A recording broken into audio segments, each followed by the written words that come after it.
ಶಿವಮೊಗ್ಗ ಜಿಲ್ಲೆಯಲ್ಲಿ ಕಳೆದ ವಾರದಿಂದ ನಿರಂತರ ಮಳೆಯಾಗುತ್ತಿರುವ ಹಿನ್ನೆಲೆ ಪುರದಾಳು ಚೆಕ್ ಡ್ಯಾಂ ತುಂಬಿ ಹರಿಯುತ್ತಿದೆ. ಶಿವಮೊಗ್ಗ ತಾಲೂಕಿನ ಪುರದಾಳು ಗ್ರಾಮದಲ್ಲಿರುವ ಬಾರೇಹಳ್ಳ ಚೆಕ್ ಡ್ಯಾಂ ಭರ್ತಿಯಾದ ಹಿನ್ನೆಲೆ ಕೋಡೆ ಮೂಲಕ ನೀರು ಹರಿಯುತ್ತಿದೆ.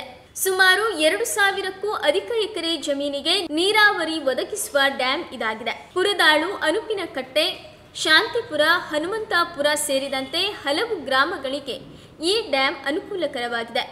ಚೆಕ್ ಡ್ಯಾಂ ಭರ್ತಿಯಾಗಿರುವುದಕ್ಕೆ ರೈತರ ಮುಖದಲ್ಲಿ ಮಂದಹಾಸ ಮೂಡಿದೆ.